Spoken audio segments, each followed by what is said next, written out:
Okay, Erev Tov, everyone. Good to see everybody again. I hope everybody had a wonderful Pesach vacation, or vacation, holiday, whatever you want to call it. Many people don't refer to it as a vacation. But it is tonight, Thursday night, Rosh Chodesh Iyar. B'ezrat Hashem, we are in the season of Pirke Avot, of the ethics of the fathers, the 6 weeks between Pesach and Shavuot, where we get ready for Matan Torah and we work on ourselves. We work on our midot. We work on everything in our life to make our lives better, to make ourselves better in preparation for Matan Torah, which will be B'ezrat Hashem, a holiday time, Shavuot. We are 2 weeks into the Omer, so 5 weeks left, B'ezrat Hashem. Tonight's shiur is graciously dedicated and sponsored by Mr. and Mrs. Jacques Ben Shimon, as well as Mr. and Mrs. Neil Chabo, in memory of their mother, Rika Ben Shimon Zichron Leivracha, and as well, Refuah Shlema, Chana Bat Rivka. So the words of Torah, Bilu Nishmat, their mom, and as well for Refuah Shlema, for the Chola, and Begam Kol Cholei Amo Yisrael B'ezrat Hashem. Already we have. I'm starting on we're on the second chapter because there was very little time to talk about the first chapter because Perek Rishon was only one day after Pesach. So unfortunately we missed talking about Perek Rishon. This coming Shabbat we're reading Perek Sheni. And I've already went last year to talk about the first Mishna in Perek Sheni by Rabbi Yehuda Nasi. And now we are into the second Mishnah. So I ask everybody that is here, I ask everybody that's listening live online, I ask everybody that is listening in the future. If you want to hear Mishnah Aleph, the first Mishnah, which we spoke about, you can go online, you can check it out on YouTube and wherever you hear your podcast, and you can find the information. So we're studying today Mishnah Bet of Perek Bet, the second Mishnah of the second chapter of Pirke Avot. So I'll read it, I'll translate it, and then we'll talk about it. So the Mishnah says, Rabban Gamliel beno shel Rabbi Yehuda Hanasi Omer. Rabban Gamliel, who was the son of Rabbi Yehuda Hanasi, said, Yafeh Talmud Torah im derech eretz. Good is the study of Torah, law, with derech eretz. We're going to see what this means. Sheyegiat shenehem meshakachat avod. Because the toil of both of them causes sin to be forgotten. Mishnah continues, V'chol Torah she'en ima melacha, sofa betela v'goreret avon. And any Torah study that is not accompanied with work is destined to cease, to be cancelled, and causes sin. V'chol ha'amelim im hatzibur, those who work for the community should do so for the sake of heaven. For the merit of their ancestors shall aid them, and their righteousness shall endure forever. As for you, I will ascribe unto you ample reward. Ke'ilu asitem, as if you had done it yourself. Okay, so this is the Mishnah, the second Mishnah of Pirke Avot, of Perek Bet. So let's talk a little bit about the opening line. Rabban Gamliel, the author of this Mishnah, being the son of Rabbi Yehuda Nasi. Rabbi Yehuda Nasi was actually the author of the first Mishnah in the chapter. I want you to think about the greatest invention that you know of. Whatever it is in your head, the greatest invention that you remember. We have people here from different ages and of different decades. The greatest invention, and I want you to think of the inventor, the person that actually invented that. Or if you don't know the actual person that invented it, okay, just think in your mind about this person. Now think about the hours that this person must have put in creating that invention. Let's take the computer, the first ever computer. The person that invented that computer, how much time and effort it would take him to invent that computer. Now imagine that you were the son of that inventor. And think what would you have seen your father or your mother inventing this machine or this invention? What are you witnessing day in and day out? Rabban Gamliel was the son of one of the biggest inventors. Inventors maybe the wrong word, but of the biggest authors, creators, compilers in history.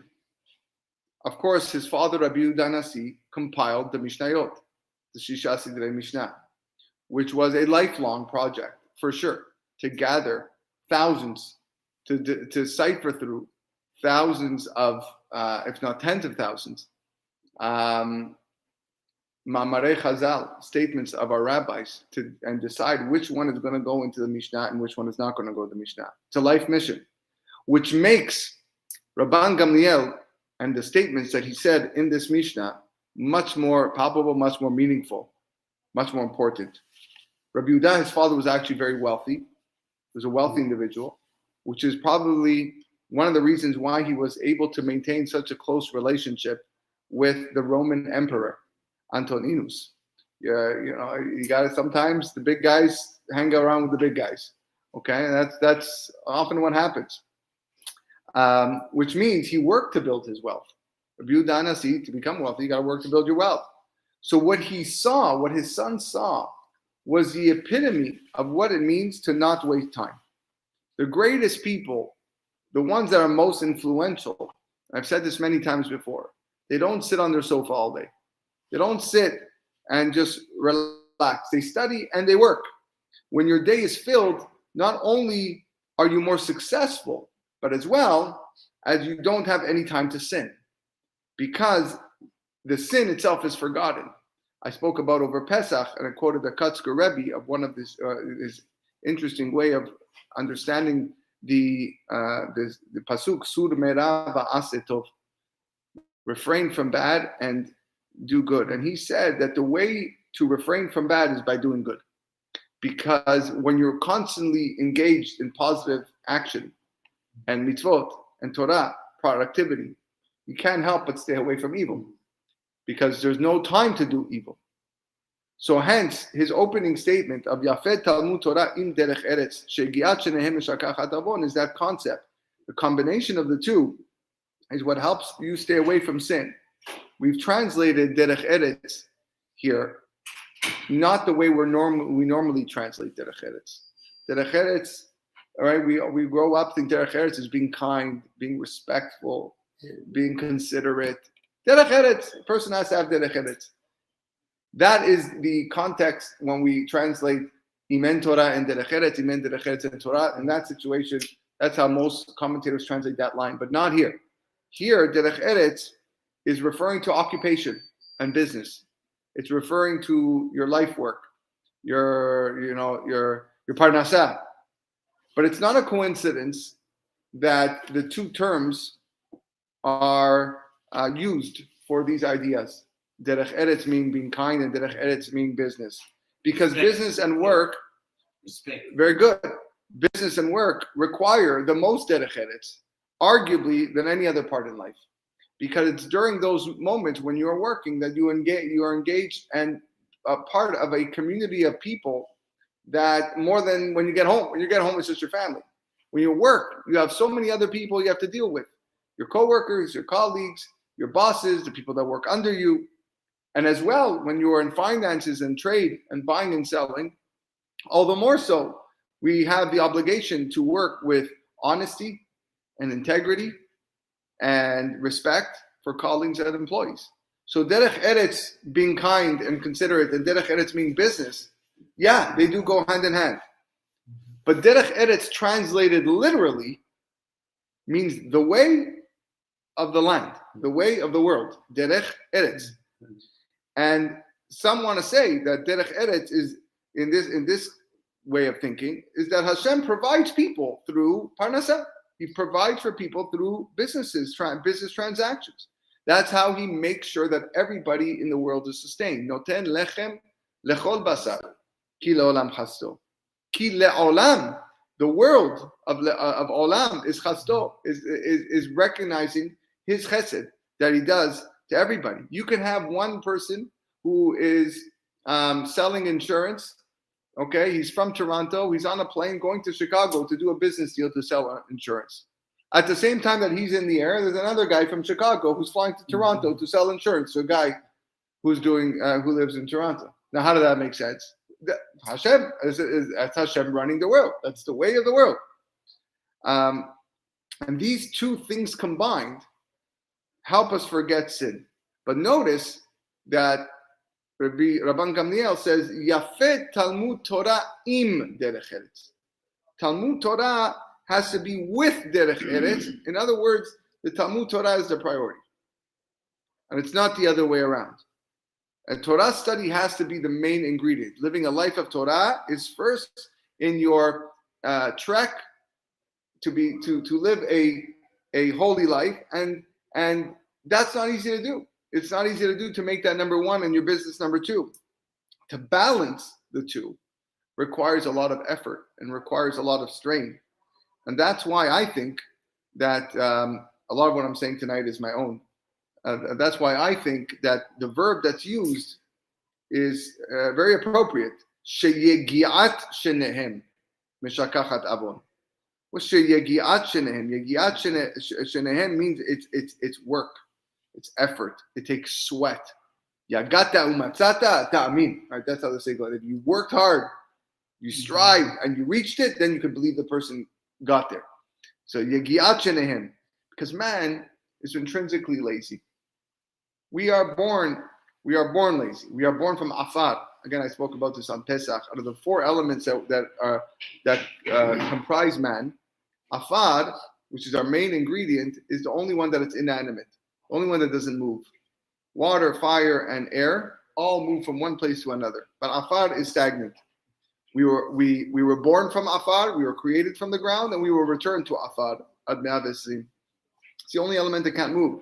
So that means pushing. It means motivation. It means constantly moving forward. That's the yegiat shenehem of both the Torah and the derech eretz. That's what's going to bring us to forget sin. But it's not enough to simply study Torah. Maybe what the Tanakh is teaching us is that we have to put the teachings into our action, into our work. Whatever you gain from a shi'ur, whatever you gain from a book, and something that inspired you, something that changed your life, something that you read, a story, they go, oh my goodness, that was unbelievable. It's taking that and implementing it in our work and our deeds. And by doing so, we make a very, very big positive impact in the world that we live in. And it makes our lives more purposeful and more meaningful. It's lilmod kedei lelamed. It's learning in order to teach, and it's order lishmor, and then velasot, to observe and then to do. We have to act with Torah values as well in our business. And just because I go to business and I go to work doesn't mean I forget of everything that I learned. Some people unfortunately do that. It's like, the big scholars, they learn whatever, and then they get to the work, and then you wouldn't even think that they're a Jew. The way they talk, the way they dress. I don't know what it is, but it's bad manners. But they seem to forget. But Yoel Gold, very recently, just a few months ago, produced a movie that was shared pretty much around the Jewish world, where he interviewed the Mensch of Malden Mills. That was the name of the video. And of a man who in the 1970s, the biggest textile factory in Massachusetts, I think in the United States, burned down. And he did the unthinkable.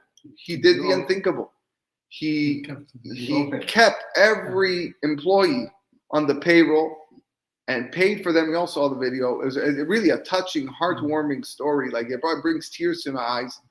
And this man was not a religious man, all right? He was a Jew, but he wasn't a religious man. The one thing that he remembered was a passage in Pirke Avot, when there was no man, strive to be a man. And he felt that was his opportunity to live up to what his father taught him.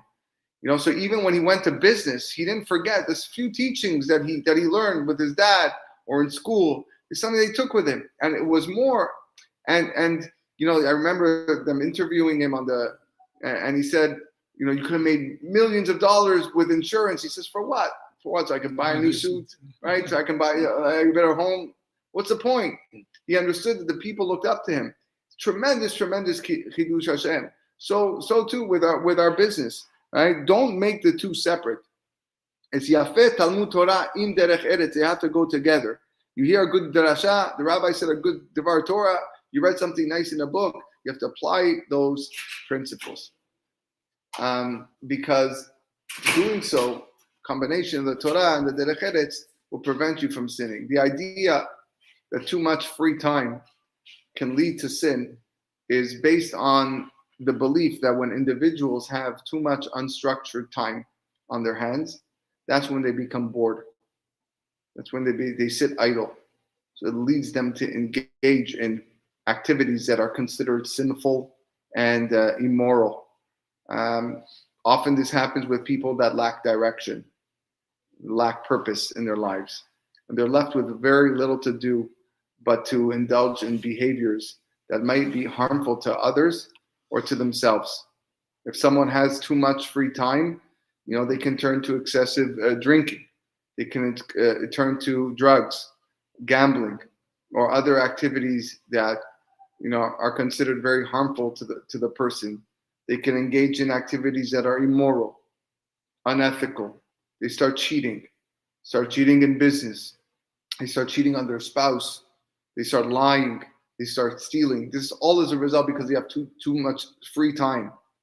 They also become self-absorbed. They focus on their own desires and their own wants, and they start neglecting the needs of others. Obviously, because for too much free time means you're not out there in the world. And then what ends up happening is your behavior turns into a selfish one. It's self-centered, and that becomes harmful to the relationships with your family and relationships with your friends, and it breaks up many social bonds that we have. Now, that doesn't mean that free time is a bad thing totally. There are a lot of benefits to free time. It's important to relax. It's important to pursue hobbies, take a stroll along the lake or along the beach. That's important, vacation. And I'm not here going on a rant saying that we should have not even 1 minute of free time. It's, we'll leave that for the big tzaddikim. It's good to have free time. But it's when free time is coupled with lack of purpose or direction that becomes problematic. If I'm going on vacation because I need to wind down so that I can go back and push hard, then your vacation has a purpose. So therefore, we need to find the balance in life and ensure that the free time that we have is used constructively, and whether it's through volunteering, which we'll talk about later, or new skills, engaging in healthy activities. The Gemara teaches in Masechet Kiddushin that idleness leads to averot, leads to chet. And that statement implies that when a person has too much free time and is not engaged in these productive activities, they're more likely to fall into sinful behavior. Shlomo HaMelech very famously quotes in Mishle, Mit'ava va'ayin nafsho atzel. The soul of the lazy man desires and has nothing. V'nefesh charutzim tedushan. But the soul of the diligent ones, they're going to be made rich. So when a person is idle and lazy, he's not going to find satisfaction in life. It's going to be desires of vanity, of worthlessness. But when they're diligent, when they're engaged in meaningful activities, that's when they are going to find fulfillment. I would be remiss if I don't quote the famous Rambam in Yesodei Torah, where he says the following, Yeichot Talmud Torah, sorry. He says, I'm going to read it because every word is gold. Kol ha-mesim al libo sheya'asok b'Torah. Anyone who comes to the conclusion that he should learn Torah or involve in Torah, himself in Torah, velo ya'aseh melacha, and not do work, v'yitparnes min hatzedakah, and derive his livelihood from charity, if this is the way you're thinking, harei zeh chilel et Hashem, you are desecrating God's name, uviza et haTorah, and you are dishonoring the Torah, vechiba me'or hadat, you are extinguishing the light of faith. Vegaram ra'a le'atzmo. It's a key line right there. Because he brings evil upon himself, obviously through sin. Venatal chayav min ha'olam haba. And forfeits the life of the world to come. Lefi she'asur lehanot midivrei Torah ba'olam hazeh. And the reason is because it's forbidden to derive benefit from the words of Torah in this world. Amru Chachamim, he quotes Mishna and Pirke Avot, 4th parak, Kol hanehene midivrei Torah natal chayav min ha'olam. That anybody that benefits from the words of Torah forfeits his life in this world. Ve'od, Tzivu ve'amnu, another in that same Mishnah, Al ta'asem atara leitgadel bahen. Don't make the words of Torah a crown to magnify yourself. Ve'lo kardom lachpor bahen. Or an axe to chop with. Meaning don't use it for your own benefit. Ve'od, another one we read last week's perek, Ehov et hamelacha, love work, usnat harabanut, and despise rabbinic positions. And then he quotes our Mishnah. V'chol Torah she'en ima melacha, sofa betela ve'goreret avot. That any Torah that does not come and are not accompanied with work will be negated and will lead to sin. And that will ultimately lead a person to do horrible things, steal from others, so on and so forth. So when a person has too much free time and he only focuses on work and worldly pursuits, then you neglect the spiritual side of life. And if you only pursue only Torah without work, then you're going to be left with free time. And that free time is going to lead you to averot. So therefore, you have to find a combination of both. And plus, we have this Jewish concept, not Jewish, yeah, it is a Jewish concept, copied, imitated by the non-Jews, of tikkun olam. Tikkun olam is our individual job to rectify the world. Each one of us is here for a purpose. The world, as we know it today and for all the years in its existence after the sin of Adam HaRishon, has been stained, has been damaged, and it is our job to repair it. And we do that through mitzvot u'ma'asim tovim. Some of us, all of us, have come back many, many times in this world as reincarnations in a different body to try to repair what previous people have done. But that the whole concept of tikkun olam emphasizes the importance of engaging in productive activities to make the world a better place. When a person is idle and he's just sitting and doing nothing, and that's what his life is all about, and they're not contributing to this goal. And they may be more likely to engage in selfish or harmful behavior. So the first part of the Mishnah deals with this concept of, again, the combination of Torah and Derech Eretz. And again, Derech Eretz not being translated as being kind and considerate. That's reserved for another Mishnah. But rather the Derech Eretz of worldly matters, of going out into the world and working. The second part of the Mishnah deals with something that is, very important to me, which is working for the community.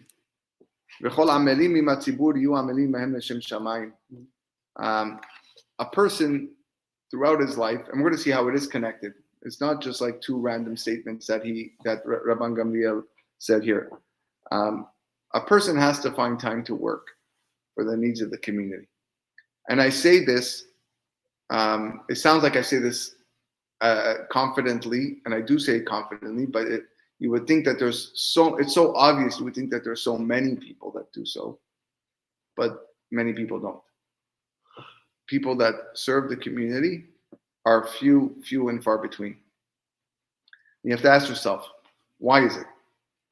Why is it that 90% of any community, forget about Jewish community, any community, 90%, and I think it should be more, but let's say 90% are not working for the community.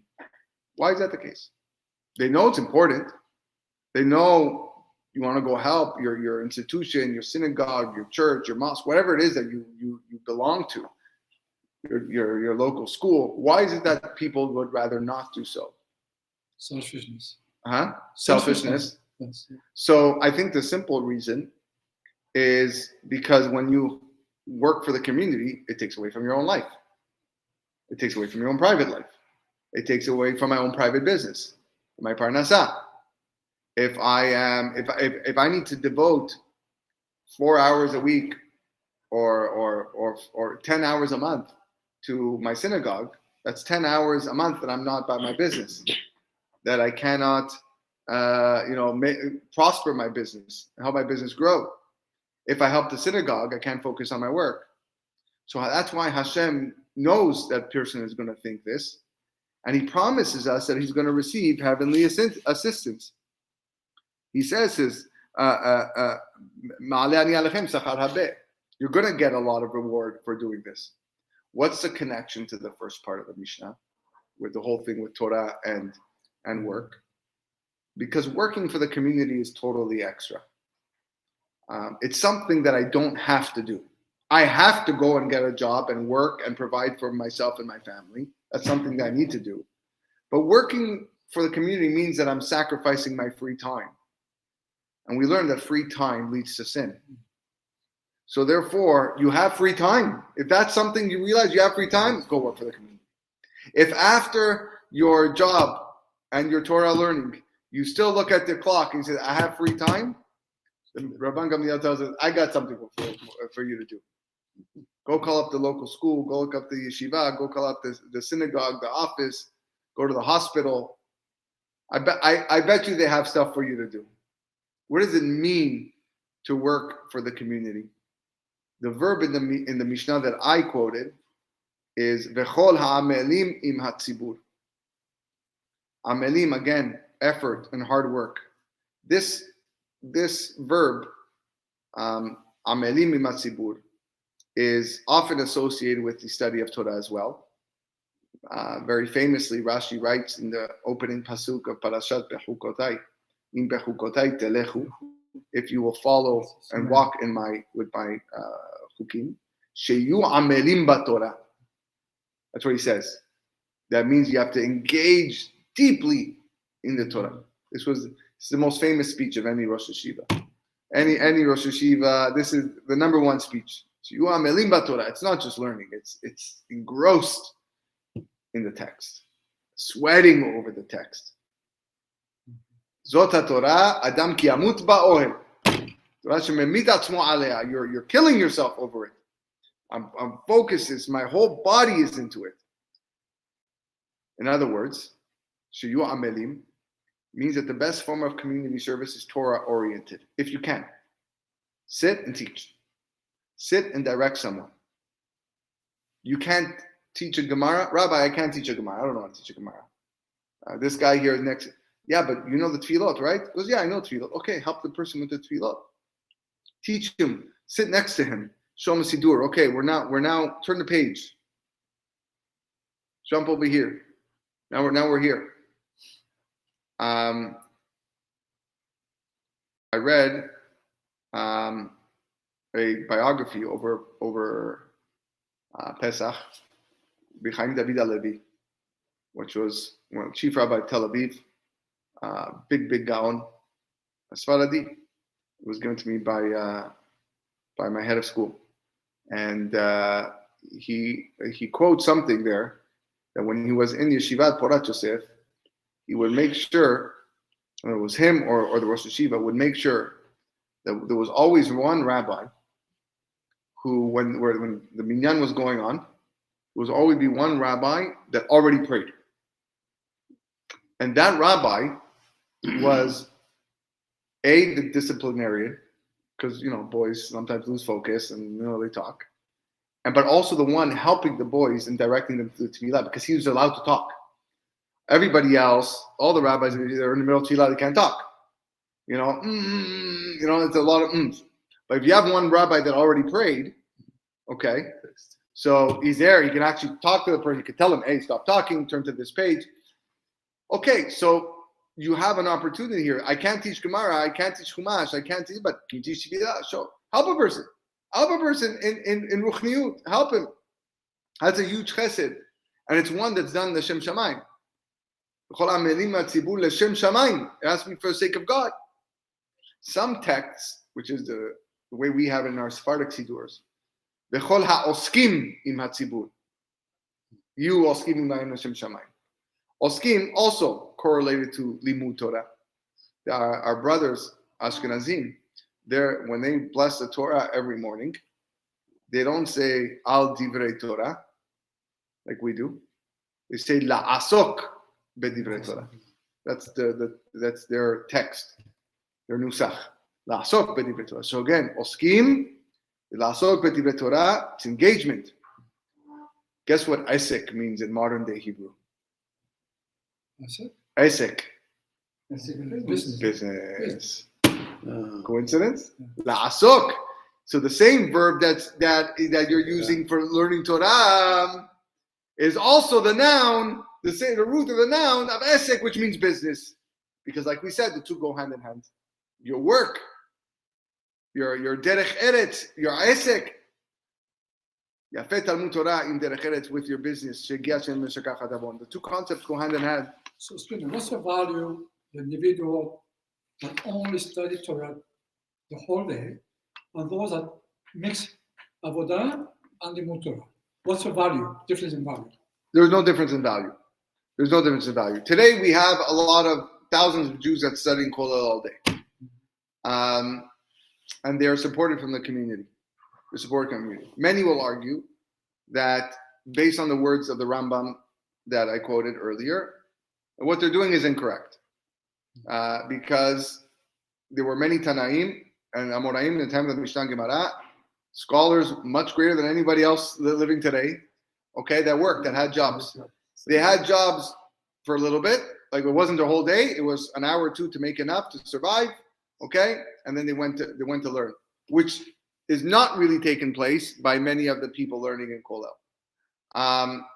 Some will argue that's only if you don't find a Zevulun, someone to mamash support. But if there is a Yisachar Zevulun concept of one person that is learning and the Zevulun who is supporting the Yisachar, and they both share the equal reward. And if you can find that person to do so, and a person can learn Torah without interruption and doesn't need to go and fetch for a parnasah, then he should do so. And again, there's two sides to this argument. It's a never-ending argument. And, again, the right-wing Charadim hold strongly that learning Kollel, if someone can support you, then Talmud Torah keneged kulam. And there's nothing greater than learning Torah. And there are many, many others that hold differently and says, listen, Torah has to be the fundamental part of your life, but it has to go together with work based on this Mishna and based on the Rambam. We'll end with the following idea. He says in the Mishnah, work l'shem shamayim, kol ha'melim im hatzibur yu ha'melim l'shem shamayim, shezechut avotam mesaya'atam. Because the merit of your fathers, your forefathers, your ancestors will assist you, will aid you. What is Zechut Avot? Zechut Avot is a concept that we've spoken about in the past. How the actions of my ancestors and my forefathers actually have an impact on my life, and for the good and for the not good. The span of goodness is much, much greater. So HaKadosh Baruch Hu provides chesed for thousands of generations. I mean, somebody that lived 1,000 years ago can have an effect on my life, on something that he did. When it's the other way around, it also works, but it's only al-shilashim v'al-ribeim lesonei. It's only 3 or 4 generations. But Zechut Avot is that concept of there's a merit.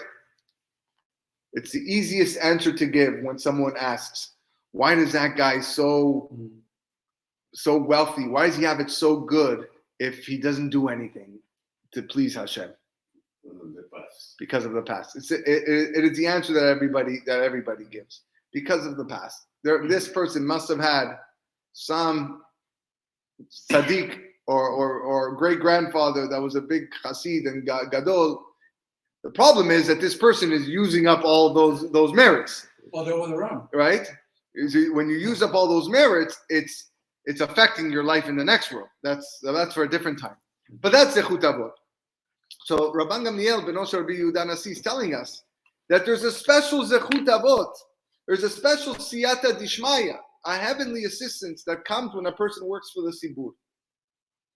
And I can tell you firsthand that I was part of many, and still am part of many, many community events that were nowhere near to be ready, complete, successful, based on timelines, based on everything that was going on. And somehow, some ways, it works out. And it's inexplainable how this happened. We're deadlines. We have to get it done, but I can't get it done. There's no way it's going to work. Have faith. When you're working for the Sibur, HaKadosh Baruch Hu helps. These programs became beacons of success. How did it happen? Zechut Avot. That's what the Mishna is telling you. When you're working for the Sibur, L'Shem Shamayim, Zechut Avotam Mesayatam. Individuals who come from a line of ancestors who were known for their acts of communal service and kindness, they feel their own obligation to continue that tradition. My father worked on the Chevra, so I'm going to be part of the Chevra Kadisha. My father helped in the hospital, I'm going to go help Bikur Cholim. My mother was baking chalot for people that didn't have money, so I'm going to bake chalot for people that need. And they're engaging in public service themselves. So Zechut Avot can also be a very powerful motivator for individuals to get involved in their communities and work towards positive change. And on the negative side, on the flip side, individuals that come from a line of ancestors who were known for their negative actions or behaviors, then they may feel a sense of shame or guilt that could hinder their ability or their willingness to go and help out and engage in public service. And if a person comes from these types of families who are known for negative actions towards other people, certain groups of people, then they're going to face challenges in gaining trust from the modern day, your present day community and building relationships. So why should I trust you? You know who your father was? You know what he did? He didn't care for the community. He was never here when we needed him. So I don't want to trust you. So it's up to you to rebuild that reputation. And what's the reward? The reward is, Vatem, if you're wondering, even though they're going to be the ones that are going to help you, Rabban Gamliel tells you, Vatem, he ends the Mishna, Ma'ale ani alechem sachar arbe, keilu asitem. I will ascribe to you lots of reward as if you had done it yourself. Keilu asitem. On a simple level, the reward is going to be so abundant, it's going to be as if you did the whole thing yourself, and now you're receiving all the credit. Right? That's on a pashut level what's going on here. But I think there's much more a much more eye-opening idea here. But you just got to look carefully in the words. Maybe we can say that the beauty of it all is that the reward isn't the end product.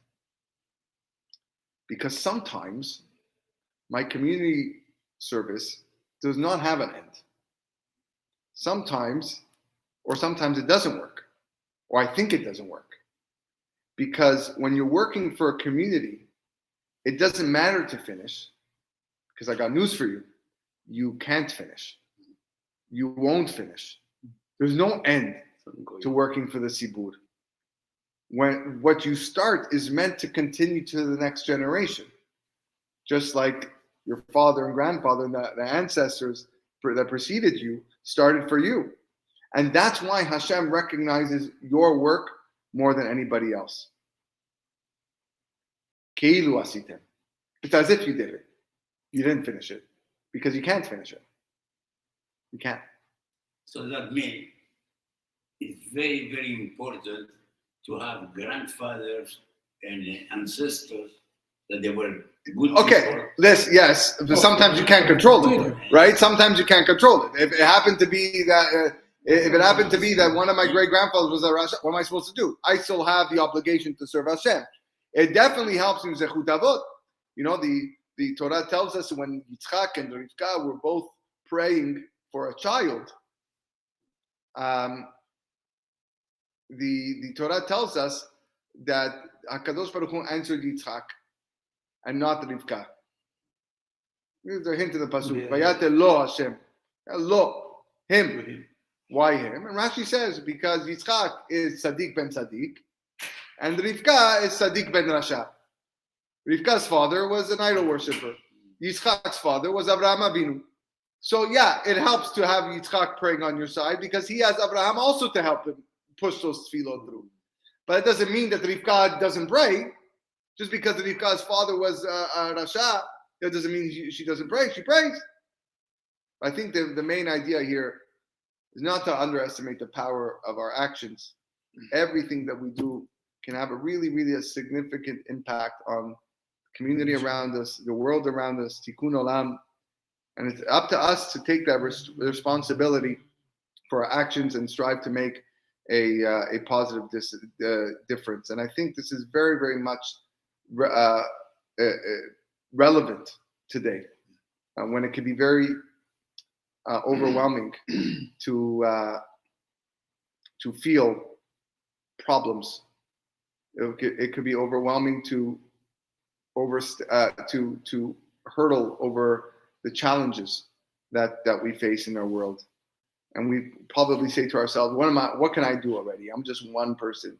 What can me as an individual do in face of such immense challenges? Look at all the issues in this world. Look at the issues in the community, in the city. Who am I to make a change? What happens if you do all the positive things, you don't get any result? That's okay.